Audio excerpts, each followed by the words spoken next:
समय दिल्ली के भारत मंडपम में एक विशेष डिनर का आयोजन हो रहा है, जिसमें G20 के राष्ट्र प्रमुखों और प्रतिनिधियों के अलावा भारत के कई राज्यों के मुख्यमंत्री और राज्यपाल भी हिस्सा ले रहे हैं। और यह डिनर राष्ट्रपति द्रौपदी मुर्मू की तरफ से आयोजित किया गया है। और आज जब उन्होंने इस डिनर में मेहमानों का स्वागत किया तो इस दौरान प्रधानमंत्री नरेंद्र मोदी भी उनके साथ मौजूद थे। आप तस्वीरें देखिए।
सबसे ज्यादा गर्व करने की बात यह है कि भारत मंडपम की जिस गैलरी में सभी नेताओं का डिनर के लिए स्वागत किया गया, वहां राष्ट्रपति द्रौपदी मुर्मू और प्रधानमंत्री मोदी के पीछे जो आपने तस्वीर देखी, जो बैकग्राउंड देखा, आप देखिएगा दोबारा तस्वीरों में, वो बिहार की प्रसिद्ध नालंदा यूनिवर्सिटी, नालंदा विश्वविद्यालय की एक तस्वीर है।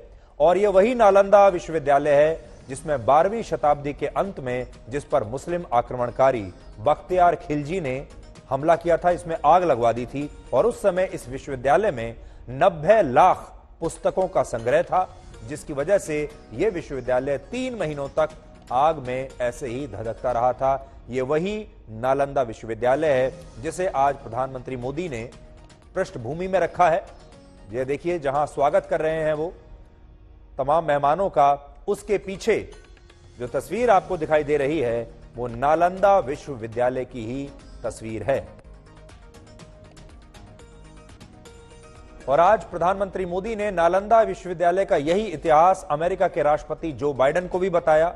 और जो बाइडेन इस विश्वविद्यालय का इतिहास जानकर इतने हैरान हुए कि वो इस तस्वीर को बहुत करीब से देखने के लिए बहुत आगे तक गए। आप यहां देखिए। और उन्हें शायद विश्वास ही नहीं हो रहा था कि भारत में किसी युग में दुनिया की सबसे बड़ी यूनिवर्सिटी यानी विश्वविद्यालय था जिसे मुस्लिम आक्रमणकारियों ने नष्ट कर दिया था। ये तस्वीरें भी देखिए आप। प्रधानमंत्री मोदी बता रहे हैं राष्ट्रपति बाइडेन को नालंदा विश्वविद्यालय के बारे में, उनके बीच में कुछ बातचीत भी हो रही है।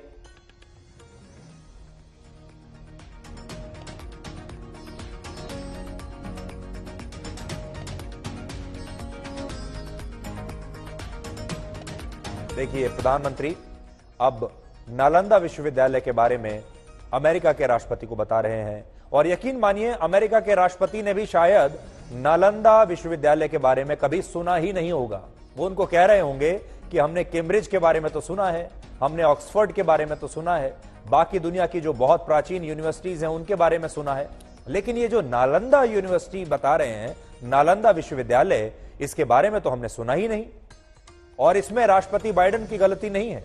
हमारे अपने देश में बहुत सारे लोगों को शायद नालंदा विश्वविद्यालय के बारे में जानकारी नहीं होगी। इससे पहले आज सुबह प्रधानमंत्री मोदी ने भारत के प्राचीन कोणार्क चक्र के बारे में राष्ट्रपति जो बाइडेन को ऐसे ही बताया था।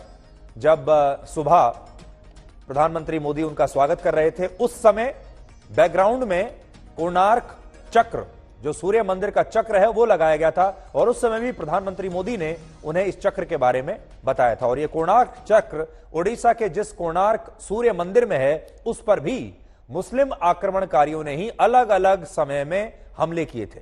लेकिन बड़ी बात यह है कि प्रधानमंत्री मोदी ने G20 के मंच को भारत की इसी प्राचीन संस्कृति को दिखाने के लिए, इसे शोकेस करने के लिए इस तरह से इसका प्रयोग किया कि दुनिया के बड़े बड़े नेता हैरान हैं कि उन्हें आज तक इसके बारे में पता क्यों नहीं था। देखिए, बहुत महत्वपूर्ण विषय आज हम आपको बताने वाले हैं कि प्रधानमंत्री मोदी की मंशा क्या है, वो दुनिया को क्या बताना चाहते हैं। वो चाहते हैं कि दुनिया भारत को रीडिस्कवर करे, भारत की संस्कृति को पहचाने, भारत के प्राचीन इतिहास को जाने। यानी गुलामी के समय हमारे देश को भारत से इंडिया बना दिया गया और अब प्रधानमंत्री मोदी इसे फिर से इंडिया से भारत बनाना चाहते हैं। आज दुनिया में जितने सम्मान के साथ ऑक्सफोर्ड या कैम्ब्रिज जैसी यूनिवर्सिटीज का नाम लिया जाता है, उससे भी ज्यादा सम्मान एक जमाने में भारत के इस नालंदा विश्वविद्यालय का था, जिसकी स्थापना ऑक्सफोर्ड यूनिवर्सिटी से भी 500 वर्ष पहले 5वीं शताब्दी में हुई थी और दुनिया को शून्य देने वाले आर्यभट्ट भी इसी नालंदा विश्वविद्यालय के छात्र रहे हैं। इसके अलावा यह दुनिया का पहला ऐसा विश्वविद्यालय था जहां कोरिया, जापान, चीन, इंडोनेशिया, पर्शिया और टर्की से छात्र पढ़ने के लिए आते थे। और यह एक ऐसा विश्वविद्यालय था जहां 1500 वर्ष पहले 10,000 छात्र एक साथ पढ़ते थे। लेकिन 12वीं सदी में भारत में ऐसा विश्वविद्यालय देखकर बख्तियार खिलजी को हमारे देश से इतनी ईर्ष्या हुई कि उसने इस विश्वविद्यालय को ही नष्ट करवा दिया। लेकिन आज भारत के प्रधानमंत्री मोदी इस G20 समिट के जरिए इस विश्वविद्यालय को इतने बड़े वैश्विक मंच पर लेकर आए हैं, जहां दुनिया फिर से हमारे देश के इस विख्यात और सर्वश्रेष्ठ विश्वविद्यालय के बारे में जान रही है, देख रही है। और सोचिए, इससे ज्यादा गर्व की बात किसी भी भारतीय के लिए और क्या हो सकती है। आज भारत ने G20 समिट के इतिहास में एक बहुत ही बड़ी सफलता हासिल की है, जब G20 के सभी देशों ने सर्वसम्मति से भारत द्वारा बनाए गए एजेंडे पर अपनी सहमति जताई। आज भारत इस समिट के जॉइंट डिक्लेरेशन पर सभी देशों के राष्ट्र प्रमुखों और प्रतिनिधियों के बीच पूरी तरह से सहमति बनाने में कामयाब हो गया। और ये जो हमारी कामयाबी है, ये जो उपलब्धि है, ये ऐतिहासिक है। इसे दिल्ली डिक्लेरेशन का नाम दिया गया है और ये बहुत बड़ी उपलब्धि है, क्योंकि अगर ये जॉइंट डिक्लेरेशन इस समिट में पास नहीं होता तो इस समिट को उतना सफल नहीं माना जाता जितना हम उम्मीद कर रहे थे। तो इस दिल्ली डिक्लेरेशन को आप इस समिट का एक संयुक्त घोषणा पत्र भी कह सकते हैं, जिसमें इस संगठन के नेता ये बताते हैं कि वो अलग अलग विषयों और मुद्दों पर एक राय बनाने में सहमत हुए हैं या नहीं। इन सब लोगों की एक राय क्या बनी। और जैसा कि हम कल भी आपको बता रहे थे कि दुनिया भर से ये नेता यहां आए तो हैं, पूरे दिन इन्होंने बैठक की, कल भी करेंगे, लेकिन उस बैठक में हुआ क्या, उसका नतीजा क्या निकला। नतीजा जो है वो इसी आउटकम डॉक्यूमेंट में है, नतीजा इसी जॉइंट डिक्लेरेशन में छिपा हुआ है। और अगर इन नेताओं के बीच एक राय बन जाती है तो यह समिट बहुत ही सफल माना जाता है। और अगर एक राय नहीं बन पाती है तो ये जॉइंट डिक्लेरेशन समिट में अगर पास नहीं हो पाता तो फिर हो सकता है ये समिट थोड़ा सा फीका नजर आता।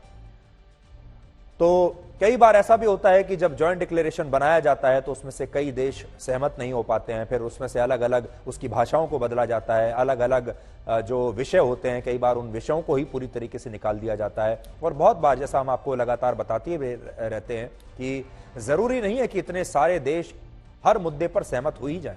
आप खुद सोचिए, आपके परिवार में जितने भी सदस्य होते हैं, अगर आप एक जॉइंट फैमिली में भी रहते हैं तो एक परिवार में भी किसी एक विषय को लेकर सारे लोग सहमत नहीं होते। और आगे बढ़ने से पहले मैं आपको बता दूं कि जो डिनर इस समय चल रहा है वहां से धीरे धीरे हमारे पास कुछ तस्वीरें आती जा रही हैं। जैसे एक तस्वीर ये आई है जिसमें आप भारत की वित्त मंत्री निर्मला सीतारमण को ब्रिटेन के प्रधानमंत्री ऋषि सुनाक के साथ बातचीत करते हुए देख सकते हैं। ये अब एक नई ताजा तस्वीर वहां से आई है। हालांकि इस डिनर में मीडिया मौजूद नहीं है, ना ही कोई कैमरे मौजूद हैं अंदर, सिर्फ बाहर जब स्वागत हो रहा था सिर्फ तभी तक की तस्वीरें इस समय हमारे पास उपलब्ध हैं।